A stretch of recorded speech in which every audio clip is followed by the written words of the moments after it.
Good morning, guys. August 16, Sunday, podcast. Ano ba ginawa natin kahapon? Walang podcast kahapon dahil ang dami kong ginawa.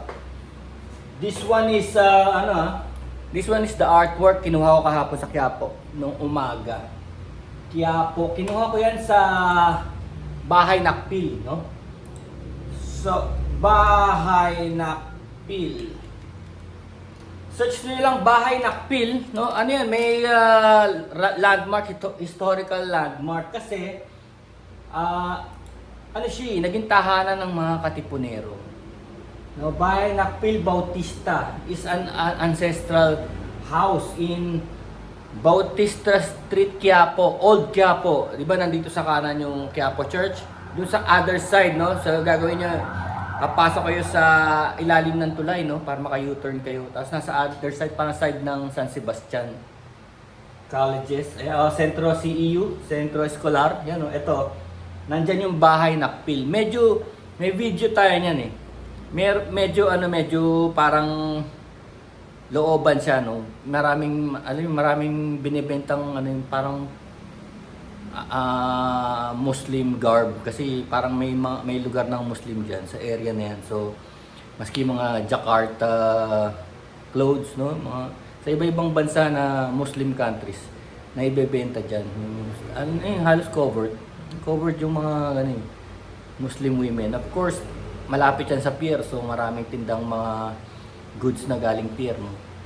Doon ko kinuha yan, Bahay Nakpil. Ngayon, pakita ko sa inyo, may mga pictures tayo dyan, pero ganito ang itsura niyan sa loob, yung Bahay Nakpil. Ayan o. Ganito ang itsura niya sa loob. Maganda siya, lumang bahay. Tapos pwedeng mag-show dyan yung mga artist, pwedeng mag-show. Kaya dinala ko to eh, kasi yung tema namin dati is about Manila. So this is my Manila sign. Manila sign. Kinuha ko lang kahapon kasi resin to eh. Maganda to yung resin. Tapos artwork ko yun sa likod. Yun. So tingnan natin yung ng Bahay Nakpil, yung kanyang mismong ang tahanan ng mga Katipunero. Bakit? Kasi dito tumira yung si Gregoria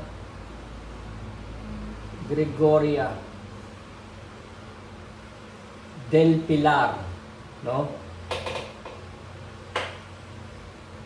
Del Pilar, sorry.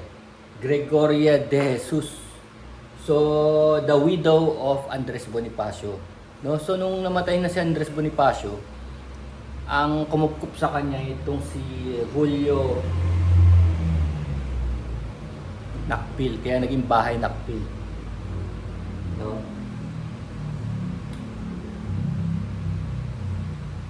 So, itong pamilya na to, nandito rin yung sa pamilya nila yung mga arkitekto na gumawa nag-design ng Quiapo Church, no? So, may may marker na siya.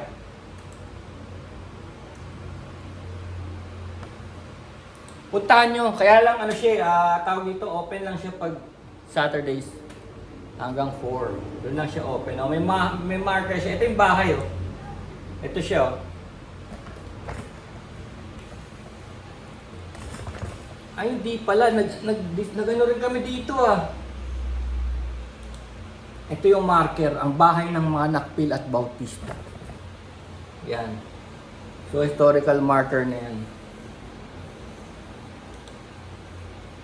Ano siya, parang old house na, alam mo yung mga slabs, may mga wrought iron. Ito siya. Ito siya hanggang ngayon. Magpahanggang ngayon, ganyan ang itsura niya. So, yan. Pwedeng nagsishow kami dyan. Tapos, bisitahin nyo rin. Wala namang bayad. Para makita nyo lang yung Old Manila. May mga video tayo niyan eh. Pero isa-isahin ko. No? And after that, meron naman Gypsy Spirit. Gypsy Spirit sa Camp Kawayan, Tanay. So kahapon yun, pinuntahan ko yun from Quiapo. Dire-diretso sa Tanay. Siguro umabot din ng mga 70 kilometers papunta doon. So ito is naman yung Gypsy Spirit sa custom culture of motorcycles. Kinustomize. Talagang halos ginawa mo na yung gusto mo sa isang motor, no? Hindi ka na sumusunod doon sa manufacturing Kagaya rin ng ginagawa ko. Kaya lang yung ginagawa ko kasi, hindi ko ginagalaw yung main function ng motor. Ayoko. Pagbababiyahe ng malayo, hindi ko ginagalaw yung chassis, yung mga swing arm, yung tinidor. Pambiyahe meron ako yung yung chopper din. Nakita niyo naman yun. Pero hindi ko ginagamit yun sa labas, sa long ride. Ano lang yun, pang display. Pero running yun Running yun talaga. Kaya lang, ayaw maging low breaker rin.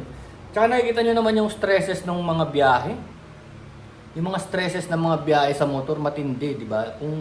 Kung gagalawin mo pa yung motor, kasi hindi naman ako ganun kagaling, maaring ma-damage ko yung mga dampers, no? High speed ang takbuhan. Sipin mo, tumatakbo ka ng 80 kilometers per hour, tapos yung motor, igawa-gawa mo lang. Nakakatakot, di ba? Braking system and everything. Kaya hindi ko ginagalaw talaga yung main. Ang ginagalaw ko lang yung outside. Headlights, fenders, tires, di ba? Ganun lang yung speedometer, kung gusto mo gawing digital. Ganun lang ang ginagawa ko. So nagpunta tayo doon. Ang gusto ko lang na makaya pupunta sa Gypsy. Nung una nag-camping tayo, di ba? Nakilala nga natin si Estrada eh. Marami tayong kwento nun, nasiraan din yun eh. This time, meron lang akong allowance na 2 hours 2 hours. Sabi ko dapat bago magdilim, lumabas na ako dun sa Tanay, sa bundok ng Tanay, sa gubat ng Tanay. Lumabas na ako, pumunta na ako sa Quezon City kasi merong Yamaha event sa Quezon City. Kailangan makarating ako ron na halos padilim pa lang, mga 6, around 6. Kasi usapan namin ng mga tiga Yamaha 5. So, around 6 sabi ko, punta ako doon. Papunta pa lang. Actually, kaya ako nagpupunta sa Gypsy. Gusto ko makita yung mga chopper bikes nila na kung paano nila idaan sa putikan. Remember, umulan, di ba? Umulan ng matindi itong past week. Maputik doon. Maputik doon kasi bihira lang yung concrete road doon. Pero yung bridge naman, may bagong bridge. So, madaling tumawid sa ilog. Hindi na kailangan dumaan pa sa ilog. Meron talaga. Di late na ako nagpunta kasi nagsimula yung maga pa eh. Pag punta ko, wala na ako nakitang chopper sa daan. Chopper. So, nangyari, pagdating doon, papunta pa lang ako doon, may nakita akong isang rider na na-stuck up yung gulong. No? Kahit na time constraint na ako, ang pangit na rin ng daan eh. Pangit na rin, hirap na rin ako rin mismo hirap. Pero nakabota naman ako, nakaboots na ako. Yung pang rain boots. Tapos na rin ako, nag-waterproofing dahil alam ko nga may prediction ng monsoon, heavy monsoon eh. Kahapon, ngayon, weekend. Pero buti na lang wala. Umaraw. So hindi naman umuulan kahapon. Kaso hindi ko naman matanggihan yung nasiraan, nag-lock up yung harap eh. May video tayo nun. Tapos, yun, tinulungan ko. Tumagal din ako ng mga 15 minutes. Tinulungan ko siya ma-unlock, no? Kasi hindi siya makakaalis. Nakahinto yung gulong sa harap. Wala siyang tools. So ngayon ko kasi maraming mga riders talaga hindi masyado nag-ano sa tools, no? Wala talagang tools. Ang hirap talaga kahit wala ka man lang screwdriver, wala. Kahit pocket knife, no? Wala. So, tinulungan ko, pin-re-up namin yung harap. Stock up na yung kable niya, sira-sira na rin. Pinutol na lang namin, bumuka. Tapos pinakpokpok ko. Sigurado yun, mga putik-putik yun kaya hindi na gumagalaw yung preno eh. Tigas ng preno. Na-free up yun. Nakarating naman tayo sa Gypsy, no? Pero pagdating sa Gypsy, doon sa Camp Kawayan, Tanay, ang putik.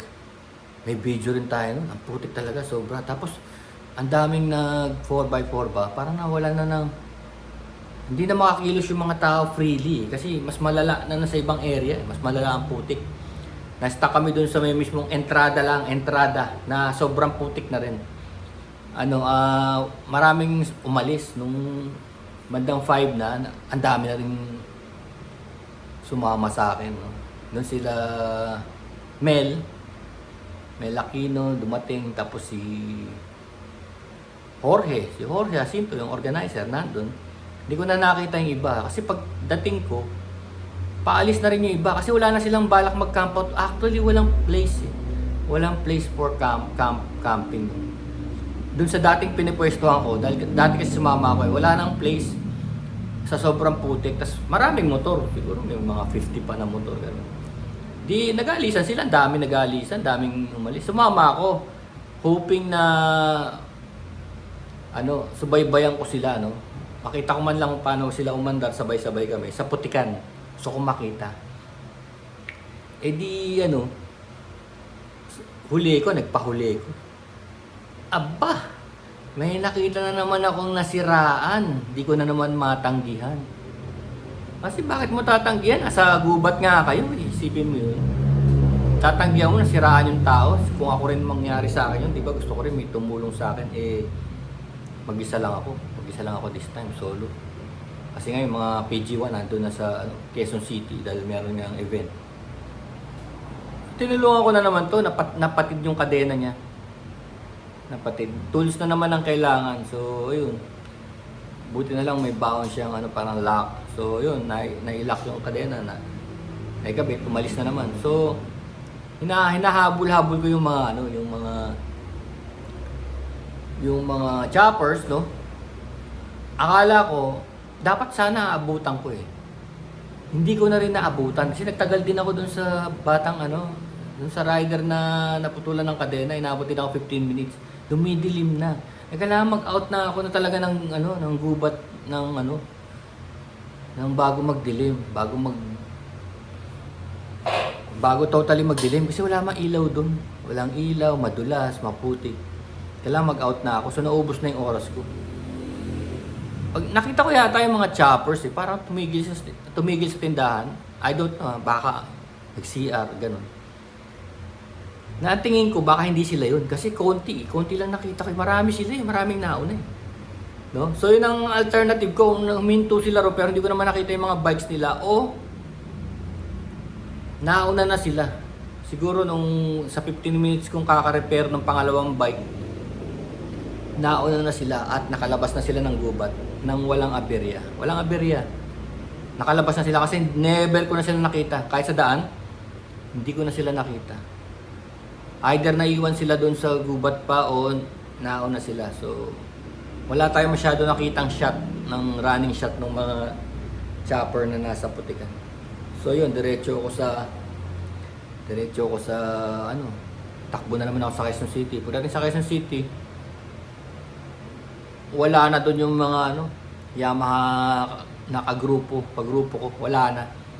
Malis na raw sila kasi hanggang 7 lang doon event. Dumating ako 6. Kaya lang pagdating ko, nandun pa yung banda, nandun pa yung pagkain, dahil pang pagkain. So, gutom na rin ako kasi bala kong kumain sana along the road. Wala nang time. Pagdating ko doon, may pagkain pala. Tapos, bumibili ako. Alam mo yun, kumuha lang sila ng mga vendors, no? Sabi niya, sige, nagtitinda ng barbecue, yung titinda ng mga squid ball, street food, no? Sige, parada ka dito, babayaran ka na lang namin, ganun. Parang ganun. So, yung nangyari, eat all you can nung squid ball, ganyan, kikiam, fish ball, eat all you can, tapos may barbecue din, ganun din. So, yun. Stay ako dun. Buti na lang, mayroon pa palang isang kakilala ko na nagpapa-repair dun sa mechanic, no? Papa-repair pa, no? Kasi libre repair, eh. Maintenance and repair, nung event na yun. Ayun, yun ang nangyari. So, kumain kami doon. Tapos, birthday ni Gian yung may-ari ng Coffee Outside, diretso kami doon. Nagbanda-banda kami doon. Kumanta kami hanggang madaling araw, no? May acoustic guitar, may bass, may drums, yung parang electronic drum, pwede na rin pala yun, no? So yun, may inuman, kaya lang di ako uminom dahil pagod eh. Muulan-ulan pa nga eh, buti nga, habang nandun ako, naka-raincoat ako eh, kaya yun na nangyari kahapon. Ang dami talaga, ang daming ganap. Umuwi na ako, madaling araw na. Ayun, tapos yan yung art. Binibenta ko yan ha. Tsaka ito pa, resin yan. Ito, tignan nyo to. So, yan. Resin art din to. Kinakabit ko sa wall, oh. Pwede sa wall to or as a table. Alam nyo kung bakit ginagawa ang table to, sinasabi ko? Dinadagdagan pa to. Pinalulubog pa to. Ito first layer pa lang to. Ginagawa tong 4 layers hanggang sa lumubog sila. So, yan ang table mo. Ganyan ang itsura ng table mo. Either kung ayaw mo sa wall, magiging table yan, magiging coffee table. It's around 14 inches, oh. Coffee table. Yan, oh. So marami akong design yan. Actually, ganito pala yung parang mga chopper, oh. Ganito yung base ng mga chopper. Kahit yung mga Harley Davidson. Tapos ang ginagawa nila, kaya ka tinawag na chopper, china-chop-chop. Tinatanggal yung ayaw nila. Let's say ayaw nila yung mga fenders, mga fairings, tinatanggal. Tapos, ginagawang hardtail. Alam mo yung hardtail? Tinatanggal yung shock absorber. Tapos dito sa harap, hard din. Tinatanggal yung shocks, no? Pinapalitan na mas mahaba. No? So, yun yung sinasabi ko sa inyo na hindi ako nag-chop tapos ginagamit ko. Kasi ang daming tinatanggal. Sipin mo, tanggalin mo yung shock absorber. Di, ang tigas nun. Paano pag nakasagasa ka ng malaking bato? Di ba? Baka delikado. Pero, ganun talaga ang costume culture. No? Yan, tignan nyo. Rain or Shine Cup Kawayan. Ano to yun? May mga awards din. Best Chopper Bobber, People's Choice, Rat King, Displacement Trophies. Alam niyo yung Rat King? Yung Rat King yung pabulukan. Yun ang Rat King. Tapos, Displacement Trophies, yung mga parang small displacements, gagawin mo ko malaki. O kaya pinakamalaki. Yun, pinakamaingay. Ito mga binebenta rito sa Herrera Art Gallery Marikina. Either a wall or a table, ganyan. Or customized, no? Pwede tayo mag-customize nito. Gusto niyo yung memorabilia niyo sa pamilya niyo, lagay dyan para habang nagkakape kayo, naalala niyo sila, no? Or your dog, let's say your dog. Namatay yung dog niyo, no? So, di ba, pinapakremate. Sometimes may nails, may hair, di ba? May teeth. Tapos may picture. So, lagay niyo dyan yung picture ng dog. Tapos yung kanyang mga hair, teeth, name niya. Tapos, ilubog nyo sa table. So, lumalabas nun. Habang nagkakape kayo sa umaga, naalala niyo siya. Di ba? Yung mga dog niyo na pinaka-precious niyo mga dogs. Yung picture ng dog, tsaka kasama mo. Kasi, lulubog mo sa resin eh. Magiging forever siya. I'll show you a sample ha. Give me 2 seconds.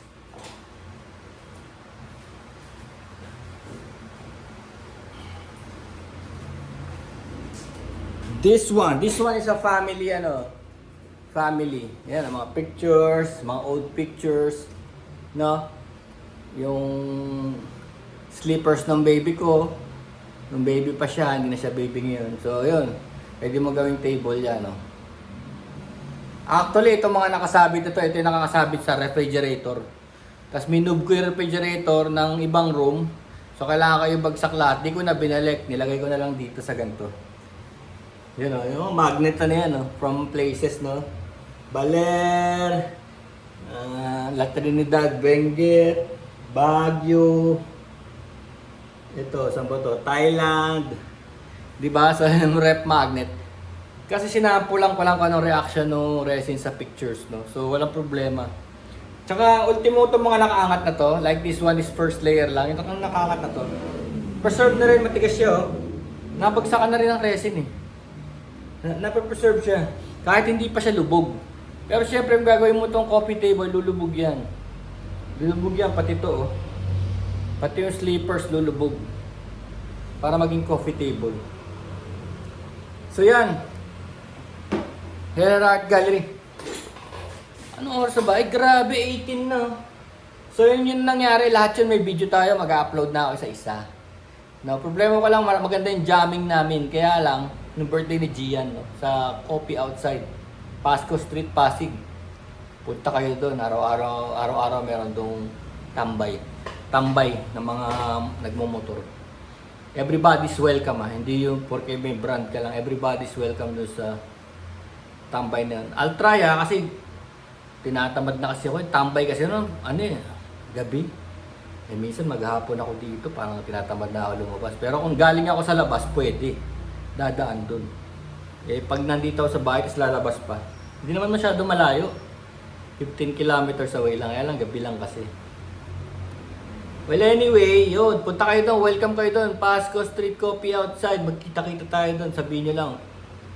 Sasadyain ko kayo doon. Gusto nyo makilala yung tropa. Okay, ano pa ba? Wala na. Gusto ko sana i-discuss tong isa yung hustle culture. Merong ginawa yung Channel News Asia, CNS. Ginawa itong hustle culture eh. Bukas na lang.